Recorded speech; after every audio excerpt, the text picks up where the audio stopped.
scored their first ever World Cup win. Fellow co-host Mexico were also in action. South Korea, the visitors to Guadalajara.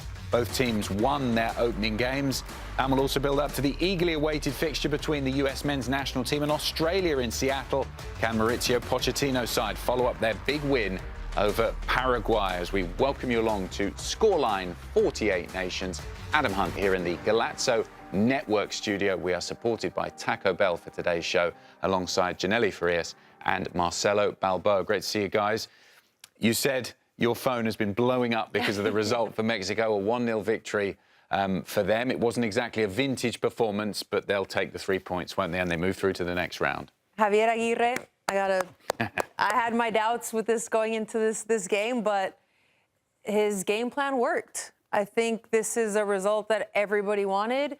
We knew it was going to be a difficult match. It was ugly, even the goal. I feel like I didn't really celebrate it because I was kind of like, what just happened? Did we just score? Right? I was like, you just scored, and I was a little bit confused. But Luis Romo was in the right place at the right time. He didn't even play last game. He steps on the field today, starts, and again, Javier Aguirre proving that this is why he's a mastermind behind Mexico's success in these past 2 years. What did you make, Marcelo? Well, one, keeper punch the ball. Just punch it for me. Now, listen, sometimes you're not going to play 8 great games. You're going to have bad games. And in those bad games, can you find a way to win? Can you find a way to grunt it out and grind it and make sure you stay disciplined defensively, not give up a goal? And then mistakes are made. It's part of the game. And the South Korean goalkeeper made a mistake. And Romo was right there. And Aguirre looks like everybody was looking at him like, well done. Bottom line is it's not about the way you play sometimes in the World Cup. It's about getting a result. That result right there just put them through.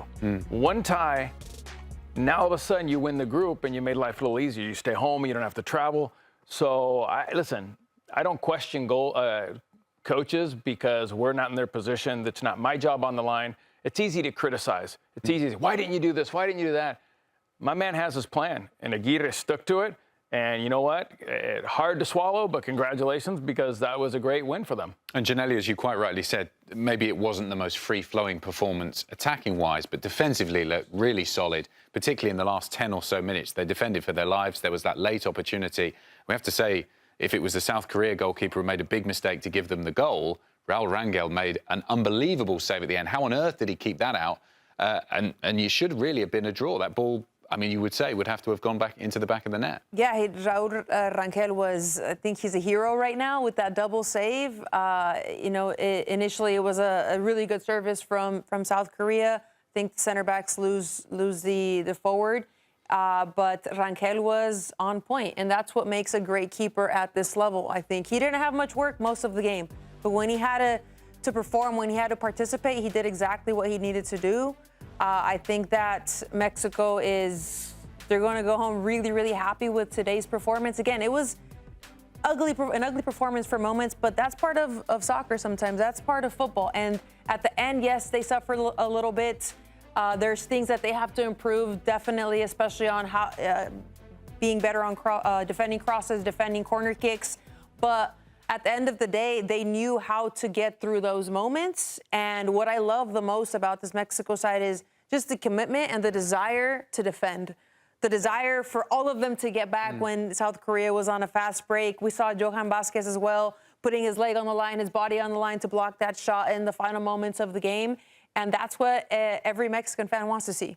It's easier to do as well when you've got the crowd behind you. It was another wonderful atmosphere, just like we saw at the Azteca for the first game, pushing this team on to keep the clean sheet at the end there and win 1-0. Is this, though, Marcelo, a legitimate tactic that they can take forward? How far can you go if you play this defensively? No, Adam, no, please. No. This is. I think you realize things weren't going to work well. Things weren't going well.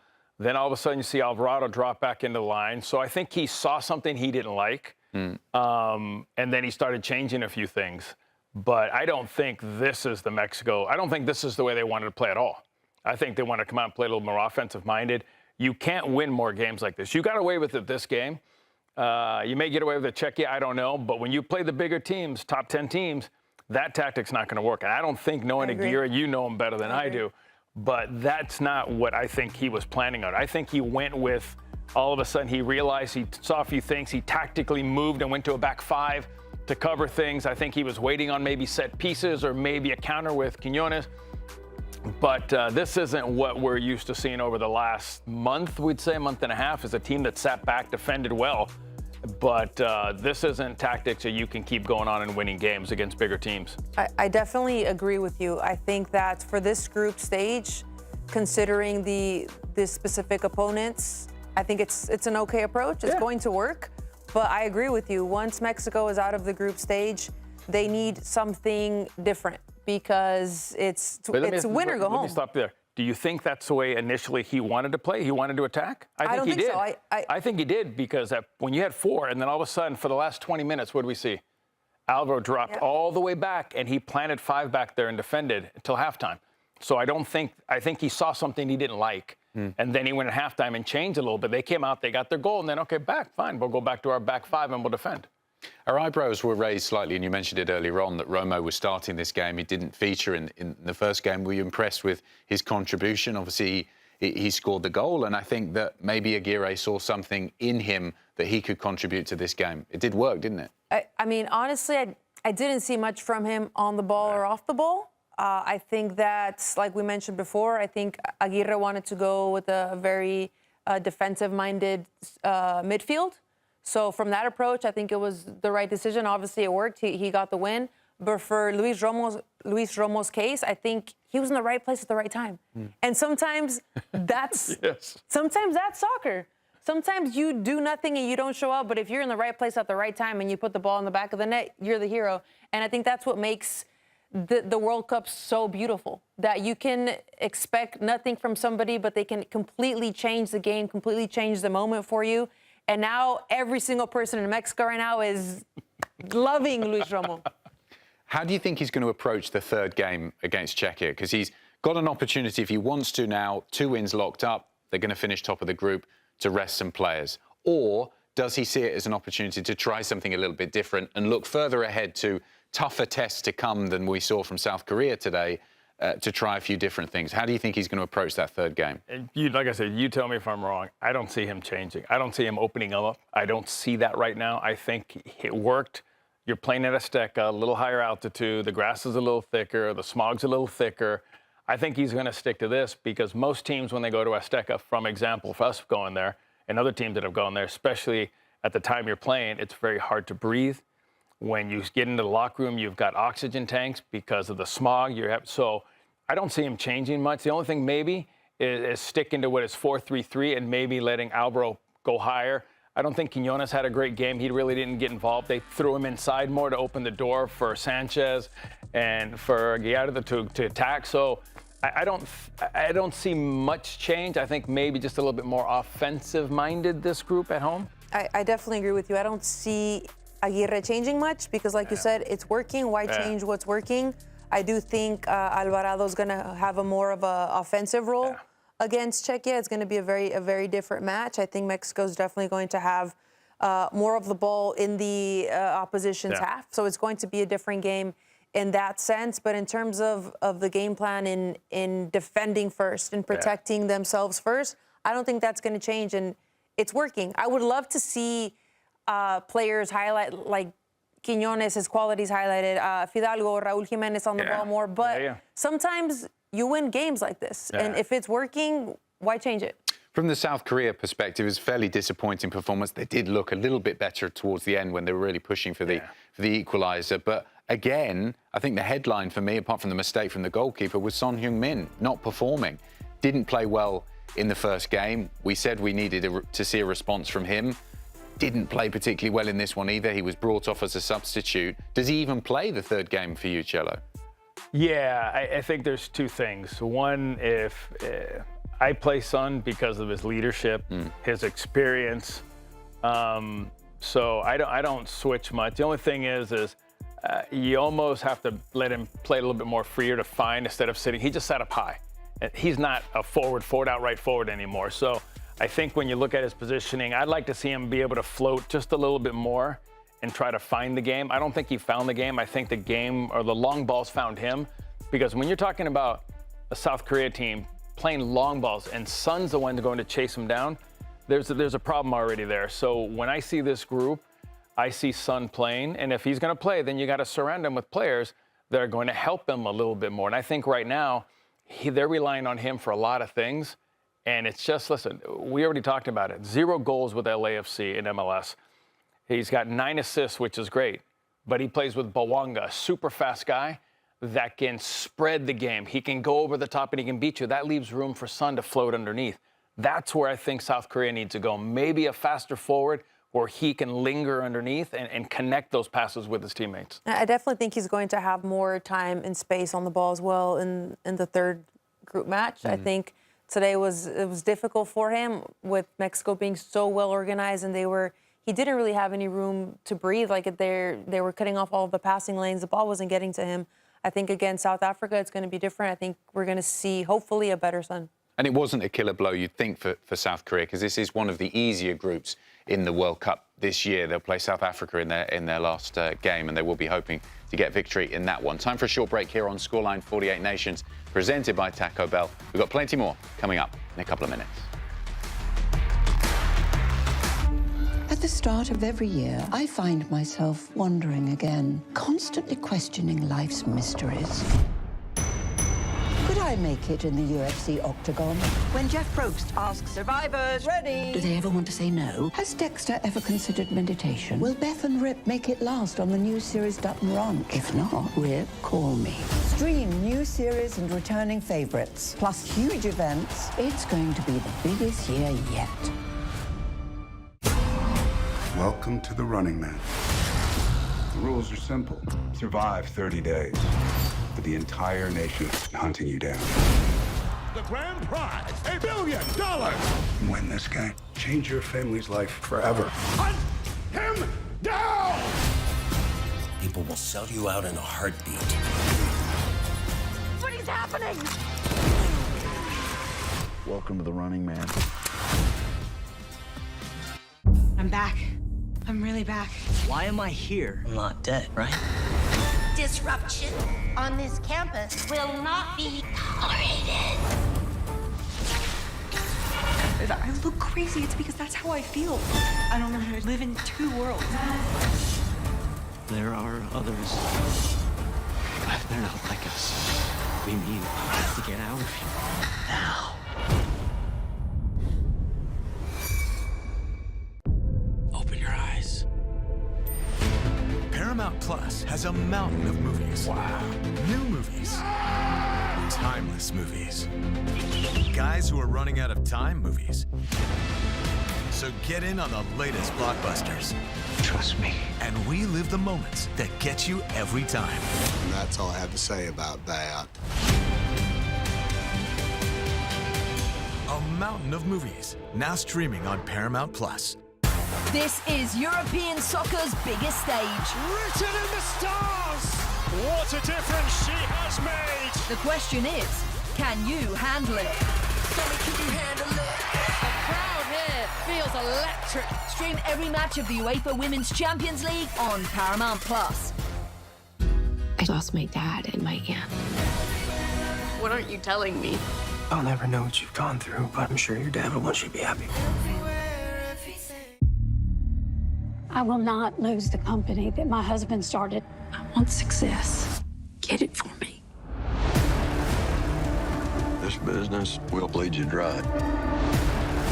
Dad, I'm playing on the house's money now. No, you're playing with the devil's money. What's the plan here? Gonna blow! Yeah, well, I'm just getting started. Landman. All episodes now streaming only on Paramount Plus. Welcome back to Scoreline 48 Nations, presented by Taco Bell. Canadian fans had plenty to celebrate in Vancouver today. They watched their side record their first ever World Cup win, a 6-0 victory over Qatar, one-way traffic, a hat-trick from Jonathan David, and Carl Larin scored for the second game in a row. Delight for the Canadians. And they top the group after 2 games, needed a response after a draw in the first one against Bosnia and Herzegovina, and they moved to 4 points. They've got a better goal difference than Switzerland after 2 games. They are in first position. Switzerland second after another comfortable victory for them, moves them to 4 points as well. Bosnia and Qatar stuck on 1 point. Janelli, if you were to grade Canada today after that brilliant win, what would you give them? Surely an A+. I would say, because you're a harsh grader. I have to consider the opposition. Opponent, the opposition Remember all the as well. Canadian people that are watching. Remember, you're grading on a curve, right? I'm going to give them an A. It was a solid performance. I think, you know, if you're going to get an A+, you're going to beat a top 10 ranked team. But it was definitely a well-rounded performance. It's a team that is very bought into Canada's philosophy, to what Jesse Marsch wants them to do. And then there are individual players who are just shining. They're finding their best selves. They're just building their confidence as the minutes go on, and that's exactly what you want to see from any national team. And you know what? Obviously, I'm all for Mexico, but I'm happy for CONCACAF. I think this is great for us.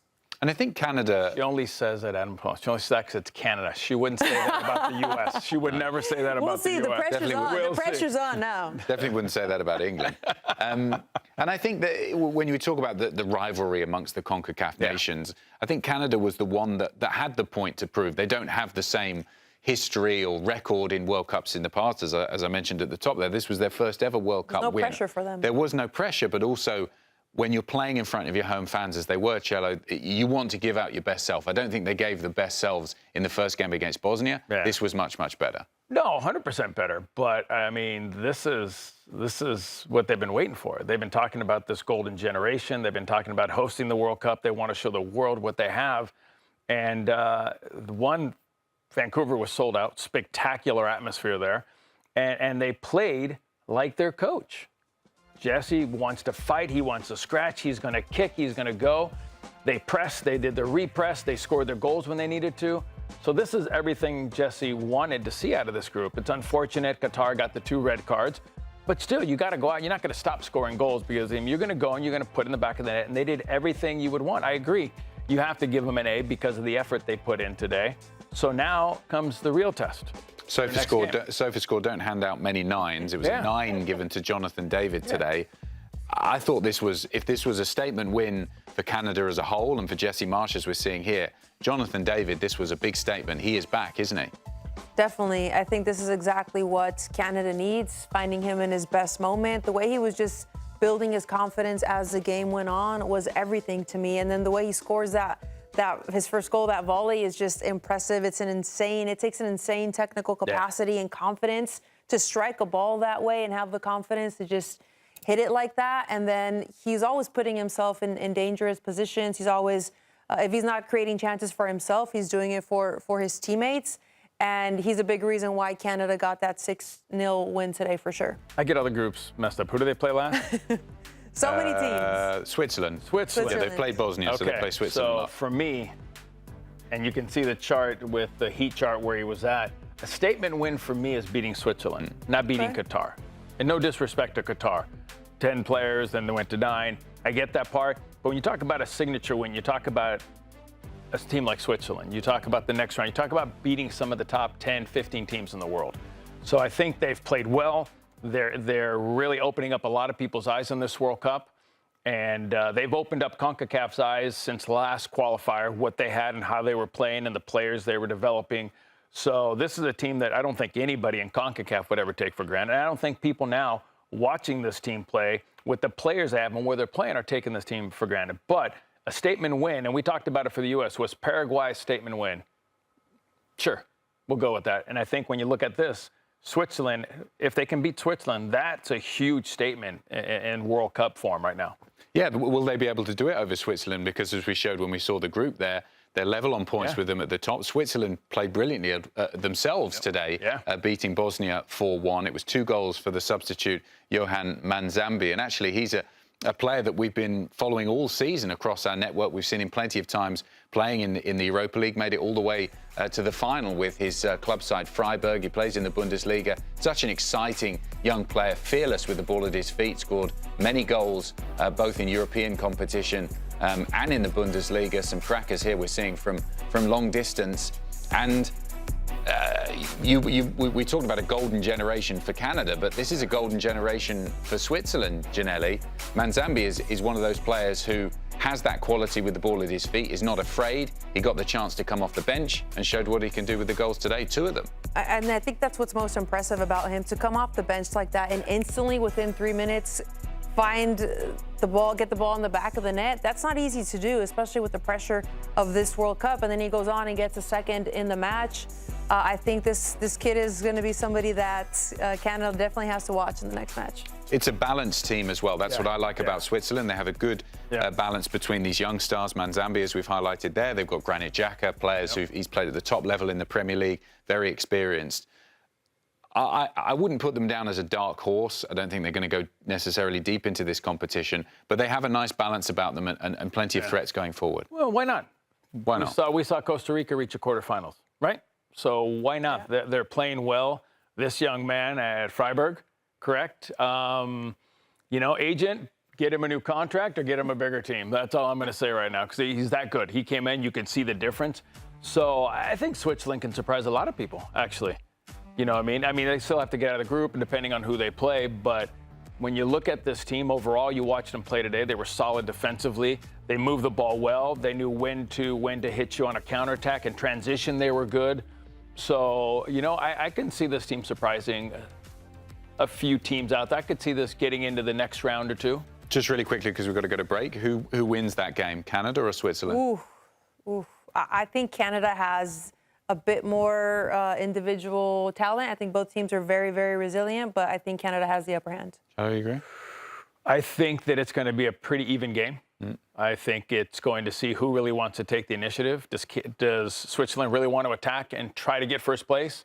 Or are they going to take the point, fall into second place, and be happy? You know what I mean? Because the goal differential is pretty big. I think it's 3 right now. I think it is. So yeah, draw doesn't do it. Yeah. So if you want to go for it, you take a chance of opening yourself up, and then Canada can pick you apart. Or you just play that balance game. You both take your point, and you fight for second place, and you stay up there, and you see who you play. For me, the home crowd makes a huge difference. We've seen both games so far in Canada. Toronto and Vancouver has been unbelievable atmosphere. You don't like the U.S. crowd in L.A.? Well, no, I'm just saying for Buddy, the English is coming out on you right now. It's really coming out on you. Time for a break. Time for a short break here on Scoreline 48 Nations, presented by Taco Bell. We've got plenty more coming up in a couple of minutes for you. At the start of every year, I find myself wondering again, constantly questioning life's mysteries. Could I make it in the UFC octagon? When Jeff Probst asks survivors, ready? Do they ever want to say no? Has Dexter ever considered meditation? Will Beth and Rip make it last on the new series Dutton Ranch? If not, Rip, call me. Stream new series and returning favorites, plus huge events. It's going to be the biggest year yet. Welcome to the Running Man. The rules are simple. Survive 30 days. But the entire nation is hunting you down. The grand prize, $1 billion! Win this game. Change your family's life forever. Hunt him down! People will sell you out in a heartbeat. What is happening? Welcome to the Running Man. I'm back. I'm really back. Why am I here? I'm not dead, right? Disruption on this campus will not be tolerated. If I look crazy, it's because that's how I feel. I don't know how to live in 2 worlds. There are others. They're not like us. We need to get out of here now. Open your eyes. Paramount Plus has a mountain of movies. Wow. New movies. Timeless movies. Guys who are running out of time movies. So get in on the latest blockbusters. Trust me. And relive the moments that get you every time. And that's all I have to say about that. A mountain of movies, now streaming on Paramount+. This is European soccer's biggest stage. Written in the stars! What a difference she has made! The question is, can you handle it? Can you handle it? The crowd here feels electric. Stream every match of the UEFA Women's Champions League on Paramount+. I lost my dad and my aunt. What aren't you telling me? I'll never know what you've gone through, but I'm sure your dad will want you to be happy. I will not lose the company that my husband started. I want success. Get it for me. This business will bleed you dry. Dad, I'm playing on the house's money now. No, you're playing with the devil's money. What's the plan here? Gonna blow! Yeah, well, I'm just getting started.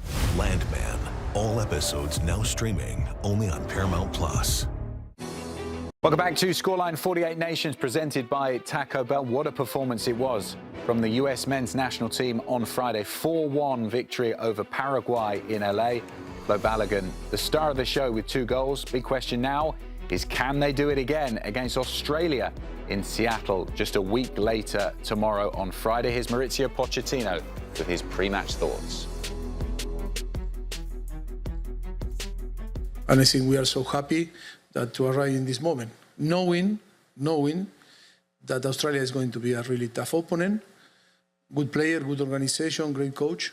4 years ago, we were talking about Australia and they were beating for France and Argentina in Qatar, and I was in the game in Qatar, in Doha, watching the game Argentina-Australia, and was really tough game for Argentina that then won the World Cup. That is why.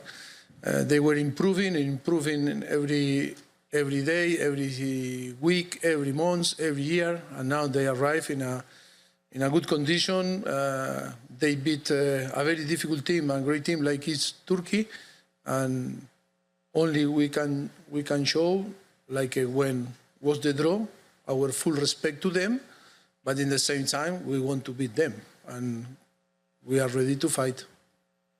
He was training in an individual way the whole week, but like always, I think tonight or the day before of the game, we have a meeting with our medical area, and we will assess the whole group, the players, and tomorrow we will communicate and see all the things that can, agree tonight. He's evolving. He's much better from Friday. We'll see. Poch saying we'll see on Christian Pulisic and his fitness going into the game, which I think is a no, but we'll have to wait and see. We'll take his word for it for tomorrow. Marcelo, let's get into it. How is he going to approach this game? What does he do? Well, just rerun the tape. The last time he talked about Chris Richards, he says everybody's available for the game. So this time he said we'll see. So one is, listen, if he's not 100%, then I wouldn't play him, because if he does get hurt more, if he risks the next 2 or 3 weeks, you know it is with a calf. If you pull it, it could take you up to 2 weeks, 3 weeks. So if there's no... And he hasn't played, Pulisic hasn't played a full game since March in club football. So this isn't someone who's, just one isolated injury. He's had issues recently. Exactly. So those issues keep popping up. So you know what? You're going to need him against Australia. There's no doubt about it. But if he's not healthy, you don't want to take that chance. Listen, I don't think they change anything. I think if you look at this team, the way they played, especially in that first half, and then they came out, Christian came out, you put in Berhalter, you moved up Malik, and you put Weston up there. That's solid. You've got 2 workhorses in the middle between Sebastian and Adams. You've got Malik, who's very crafty, and Weston, we know what he can do. He brings a lot of the hustle. But I just keep looking at this group, and I'm saying you can change a few here, you can change a few there. I'd like to see maybe Reina get in there, because of the fact that he's crafty. And listen, Australia, I'm not going to get into what Grella, or I don't want to get there. Oh, we'll get into that. Yeah, Don't you worry. I know. Don't you but worry. All I'm going to say is Australia is a very good 5-4-1 team, okay? They defend very well in a low block. They're comfortable not having the ball, and a lot of teams aren't like that. We saw them in Colorado when they played the U.S. national team. We saw them play the other day. They can hit you on a counterattack with Touré or Nkunde. So those are two fantastic players that can just hit you really quick in transition. So I don't see the U.S. changing anything. The fans last time got behind them. You could feel the energy. They were pressing, and they made Paraguay so uncomfortable trying to play. The problem is now is Australia's not going to really want to play. They're going to sit back, defend, and try to hit you. They're very good, very big, very tall on set pieces, so they're dangerous there. But like I said before, they gave up 30 shots to Turkey. If you're going to give up 30 shots to the U.S. national team, you've got enough players on that team that'll put one in the back of the net. You got two in the back of the net. So I don't see them wanting to take 30 shots again. And one thing I do want to highlight about the U.S. was I was very impressed with their performance. Let's just stop there. You're talking about the U.S. That's it right there. She's impressed. Let's go. I got to tell you this. No, it was a convincing performance. Yeah. Paraguay is not an easy opponent. No. It was a convincing performance. Yeah. They had an identity with the ball. There was always numbers around the ball. The chances that they created. Yeah. It was, just a football fan, it was impressive, and it was fun to see. So I think, considering that, I think the U.S. they have a lot of special players. I will tell you that. There's a lot of individual talent. I'm not afraid to say that. I think it's great, again, for CONCACAF, and it puts pressure on the talent within Mexico to step up their game. I told you, the CONCACAF is like that. Mexico won today. Now the pressure's on the U.S. to outdo Mexico and to outdo Canada. You're not going to outdo Canada. You're not going to score 6 tomorrow, but you outplay them. You outscore. You get 2 goals, and you've got to do something to now beat what Mexico did tonight. Janelli said special players there. I think you would agree that there's not too many more special than what Flo Balogun has produced recently, both in club football, leading into the World Cup. So much expectation on him to succeed, and he did that in the first game. Do you see him really going on and building on that and being, the star man for the U.S. here? Yeah, I do. When you talk about him playing for Monaco, and Connor, thank you for the stat. I got to thank Connor for all the stats he's given me. With 43 in all competition, 19 goals. With the U.S. national team, 28 caps, 11 goals, 3 assists. Yeah, he's special. And I'll tell you why. Because it's been a while since we've had a guy who can run in behind back lines, who's intelligent enough to stay onside and get through the gaps. His movement, his timing is fantastic. When he gets the ball, he doesn't want to play back. He wants to turn. He wants to go at goal. And that is something that we've always needed on this team. And we had it back in the old days with Eric Winaldo would turn and run at players. You had Brian McBride, who was more of a post-up player. Balogun does both. He can do both if he needs to, but when he is at his best is when he's facing the goal and he's going and he's running at players and he's putting them on their heels. And for us, for the U.S. national team, he is very special, and now you know why he's the #1 forward we have. Would you agree, Janelli? When you watch him, do you see someone who is a type of player that the U.S. maybe necessarily hasn't had in the past? Definitely. I think over the years, there was always that question of who was going to be that 9 for the U.S., and I think he finally answered everybody's question. And it's not just his individual quality and his awareness, his positional awareness, is he has the right players around him. He has the right players feeding him the right balls at the right time, and I think that's also what makes him that much better, because we talked about it before, right? If you can be a great forward, you can be a well-rounded forward, but if you don't have somebody feeding you the right ball, it doesn't matter. Your movements don't matter. Your awareness doesn't matter. And he has the right players around him. So I think that for the U.S., this is one of the best things that has happened to you guys in a while, for sure. Well, Flo Balogun might be public enemy #1 in Australia if he scores a hat-trick tomorrow. But at the moment, public enemy #1, as we know in Australia, is a certain Mike Grella. Let's remind ourselves of what he said when the draw was made a couple of months ago. It's Australia. The United States will play Australia in Seattle, boys. Grella, how's that? Layup for the U.S. A layup. Well, we head to Seattle, and Nico is there with his RV, and he's been catching up with the Australia fans. And this is what they think of a certain Mike Grella tearing up they'll be burning effigies of him if they keep on like that. Not very happy at all with those comments. So we thought we would do what all good journalists would do and put up a microphone and let them roast Mike Grella. What did they say?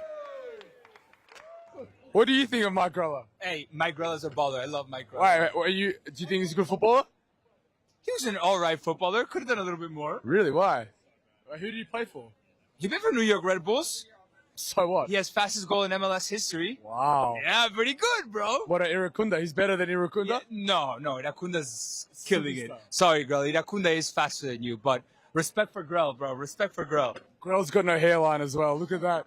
I think once he plays Turkey, you should get a replacement. Even I could score 0 goals for the US, Mike! Come on! I don't know who Grella is. We're back, baby. We're taking it all! You guys don't know, Grella, these Australians are scared. Come on. Bro, I'm not scared of any Americans, if that's what you're saying, because we're going to win 3-4-0. That's how good we are. That's how good we are. Michele, parla in italiano, sei un coglione. Sei un coglione, Michele. We're coming for you, mate. We're coming. Mike, it's all on tomorrow. We'll do the talking on the pitch. See you then. I want to see the Aussie jersey after the match, live. The greatest player to ever played for Scunthorpe. You know about the Australian Socceroos.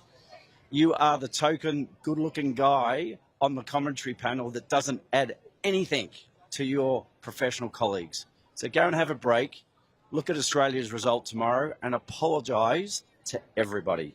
Thanks. God, that was absolutely brilliant, wasn't it? They held nothing back. Yes. Well, I've got plenty of Australian friends. There's lots of them that live in London, and they never hold anything back when it comes to opinions. Cello, I think he's... Not only is he public enemy number one, he's also galvanised an entire nation against America, hasn't he?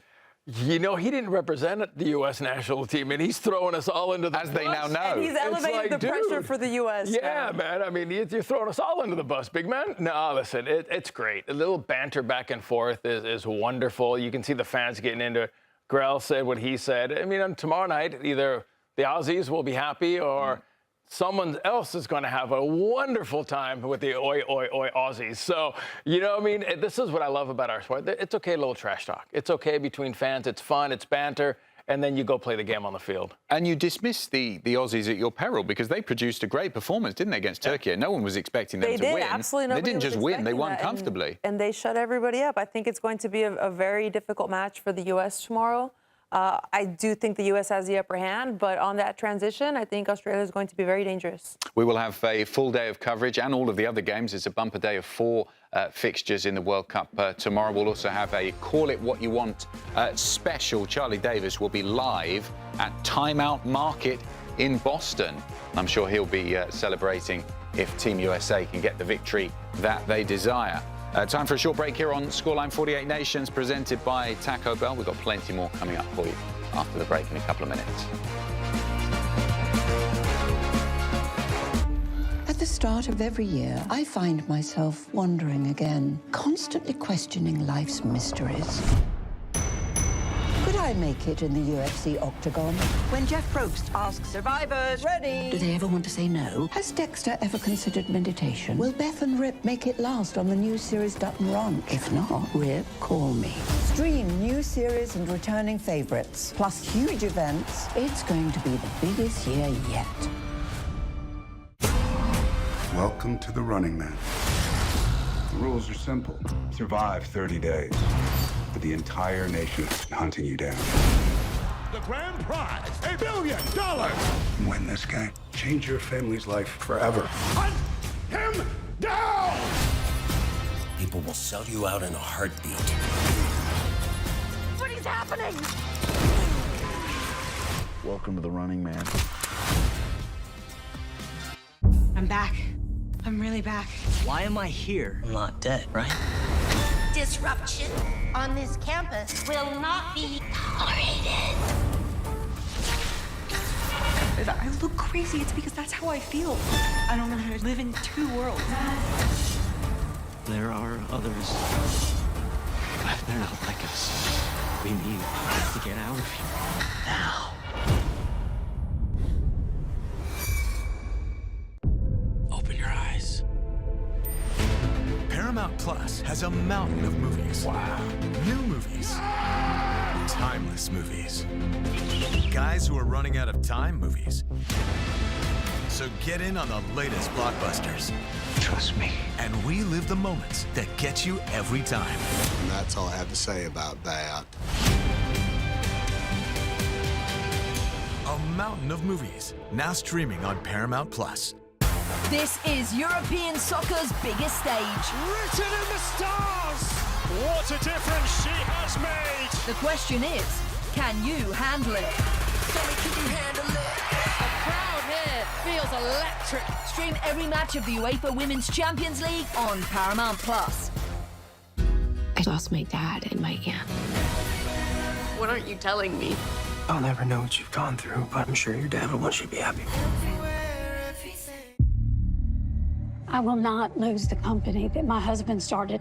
I want success. Get it for me. This business will bleed you dry. Dad, I'm playing on the house's money now. No, you're playing with the devil's money. What's the plan here? Gonna blow! Yeah, well, I'm just getting started. Landman. All episodes now streaming only on Paramount Plus.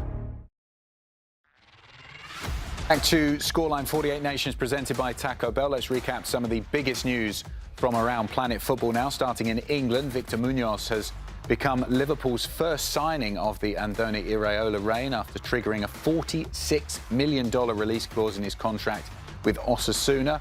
Munoz has signed a long-term contract with Liverpool. We think that's going to be for 6 years after undergoing a medical on Wednesday in Atlanta, where the 22-year-old is part of the Spain squad currently playing at the World Cup.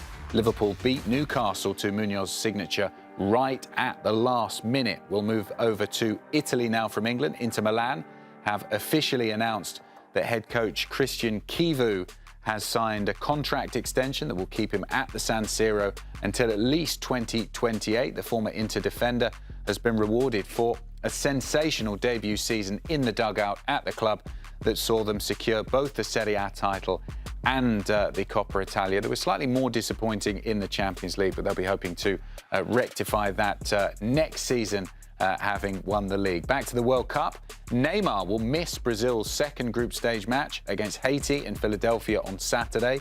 He also sat out his side's opening 1-1 draw against Morocco after suffering a calf injury ahead of the tournament, having been named in Brazil's squad for the World Cup. Neymar will not travel with his teammates to Philadelphia and instead will continue his recovery process in New Jersey. It's a story we've been following on the show over, well, the last few weeks and even building up to the World Cup as we look ahead to this game on Friday between Brazil and Haiti in Group C. It's now looking, for me, like more and more of a mistake that they even brought him to the tournament. Janelli, can you understand at all why they decided? Was it just a sort of commercial decision? Why on earth is he there? It may get to the point where he doesn't even play at all. Well, we don't know the exact, the severity of his injury, but I mean, looking at him right now, his form is concerning. It is concerning that he's struggling to get himself healthy. It is concerning because it could have brought in another player. But if we look at it from a different perspective and everything that Neymar stands for Brazil, he means a lot to the people. He means a lot to the team. The level of respect that his teammates have for him it's different. It's on a different scale. So from that perspective, I do understand it. I mean, I'm also thinking that maybe Brazil thinks they're going to make it far in this tournament for him to have a chance to play. I don't know. The way they performed in the first match, I have a lot of doubts. I expected a lot more. I expect a lot more from this Brazil side going into the next match as well. Morocco's good. So that was a tough game. That was a tough game. I think Morocco, if you look at the way they're playing, they're probably one of the teams you could see reaching a semifinal or a final. But I think when you talk about Neymar, they're the people that are just good for the group. You know what I mean? That just help the coach and understand what he wants and help with the group. I look at like Ochoa. Ochoa is not hurt. Separate things, but I'm saying, but he's brought in because he's a group guy. He's going to help the coach to control the group, to understand the group and make fun and have a good time. but you want a veteran in there. I think with Neymar, it's the same thing.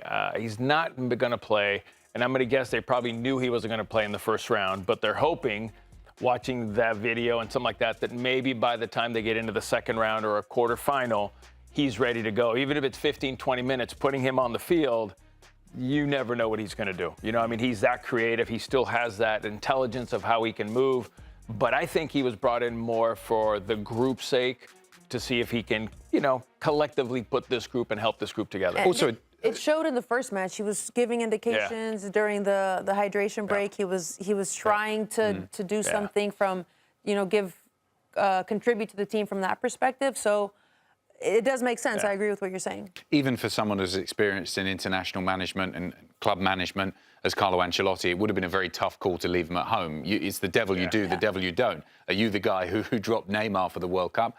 Or do you take him, potentially he doesn't play because he's injured? I think as well, and both of you I'm sure saw this during your career, there are players that because of their work that they've done over many years, and Neymar has been hugely successful in club football and international football, they deserve the benefit of the doubt. And they get given the benefit of the doubt, even if they may not necessarily be fit enough. Special occasions, right? It's a special occasion. Because I mean, you look at Argentina and you say, if Messi's hurt but he can play later on in the World Cup, you bring him. Of course. You know, I mean, Harry Kane, you bring him. Ronaldo, you bring him. So I think I hate to say there's categories, but they're up here.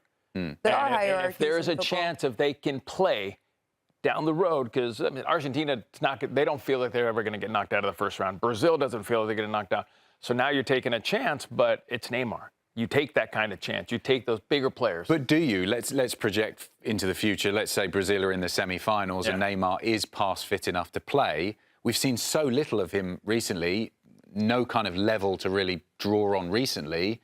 Would you risk him in a big game that's potentially to come in the knockout? At that point, definitely.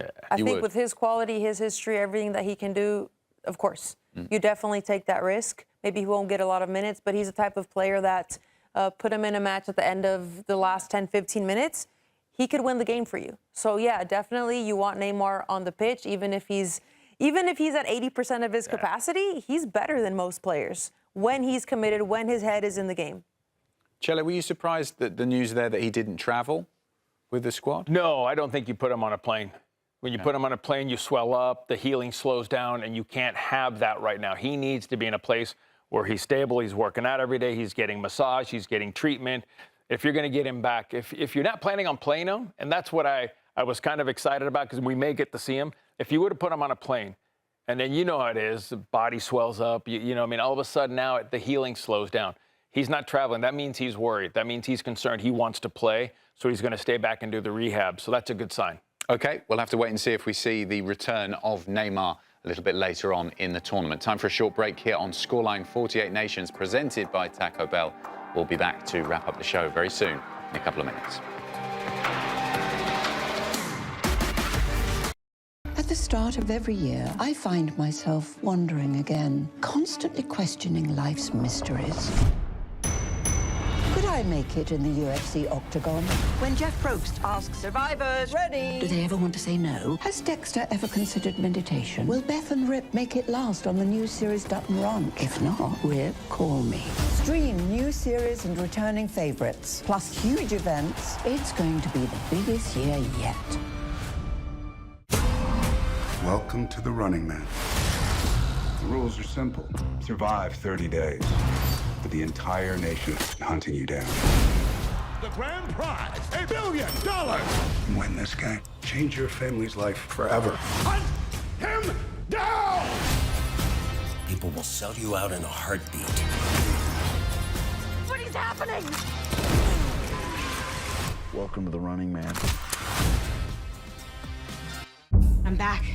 I'm really back. Why am I here? I'm not dead, right? Disruption on this campus will not be tolerated. I look crazy. It's because that's how I feel. I don't know how to live in two worlds. There are others. They're not like us. We need to get out of here now. Open your eyes. Paramount Plus has a mountain of movies. Wow. New movies. Timeless movies. Guys who are running out of time movies. So get in on the latest blockbusters. Trust me. And relive the moments that get you every time. And that's all I have to say about that. A mountain of movies, now streaming on Paramount Plus. This is European soccer's biggest stage. Written in the stars! What a difference she has made! The question is, can you handle it?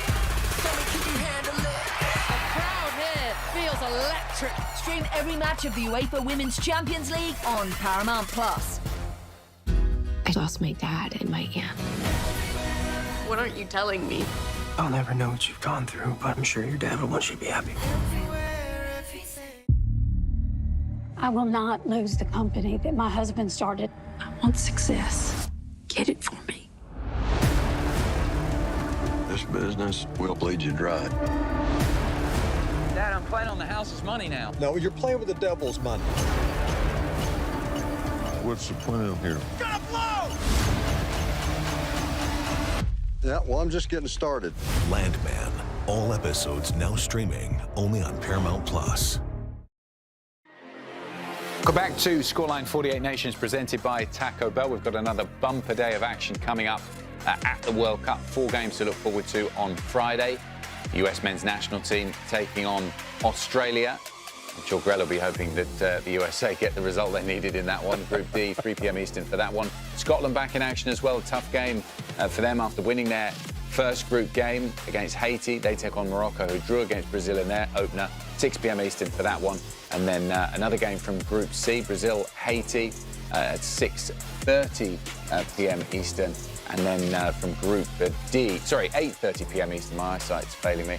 And then Turkey versus Paraguay is the late game, 11 p.m. Eastern. Well, we will keep you right up to date all across Golazo Network. Full day of coverage. Morning footy gets underway at 10 a.m. Eastern. We've got a Call It What You Want special before the US game at 2 p.m. Eastern. And then post-match as well from 5. And I'll be back with Golazo Match Night from 8 p.m. Eastern. Then we'll have another edition of Scoreline 48 Nations at 11 p.m. with all of the reaction from the full day's coverage. Time for us to head now to speak live to John Buckets-Eimer to get all of the betting perspectives going into the day. Let's just quickly look at how you got on today, Buckets. Here are your Thursday bets. How were you? Successful? Not successful today. Not the word I would use at least.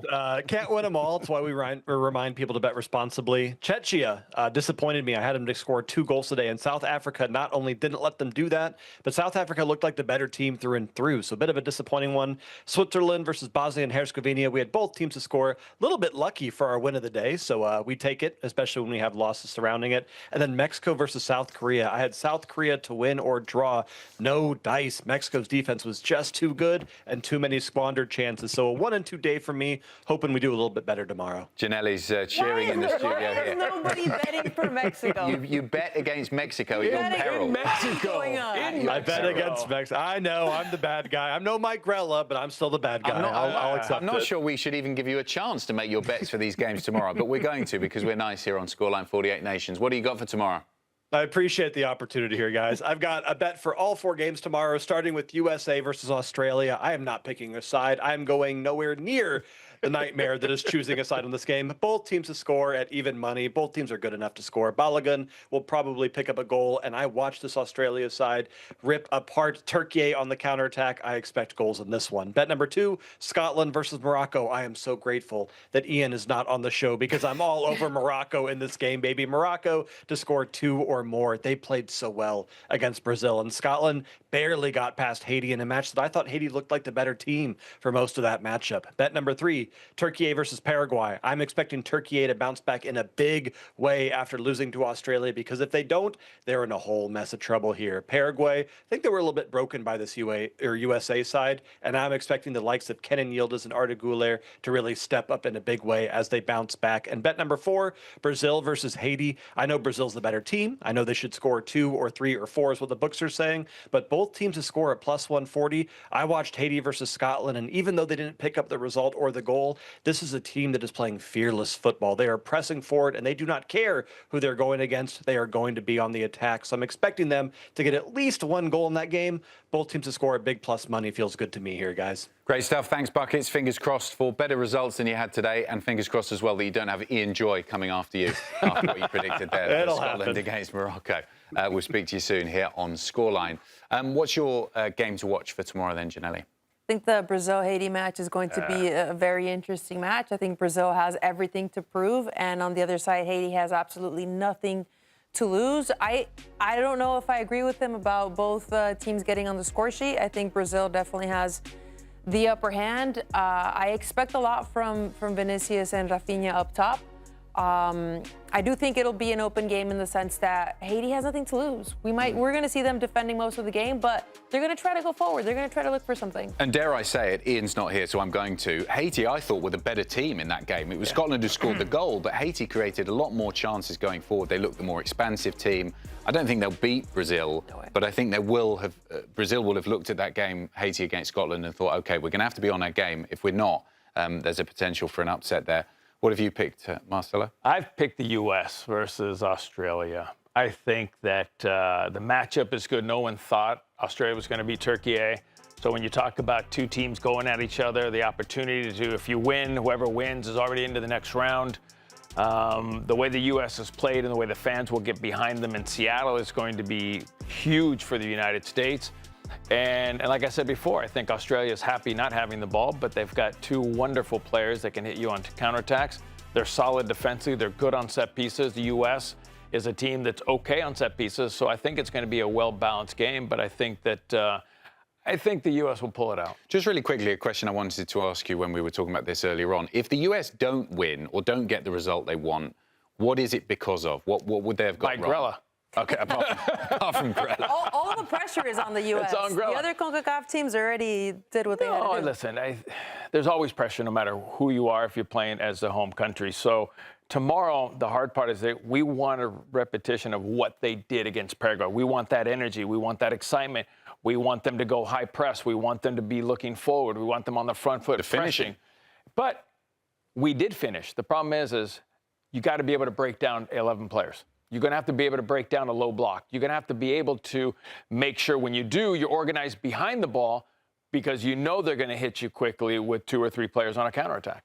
OK, well, we've had 2 of the 3 CONCACAF nations with victories today. Mexico, congratulations, Janelli. Will the US be able to follow them tomorrow? Yes! We'll have to wait and see. Marcelo will be here in the studio celebrating if they can. And thank you for joining us here on Scoreline. 48 Nations, presented by Taco Bell. We'll see you soon here on Golazo Network.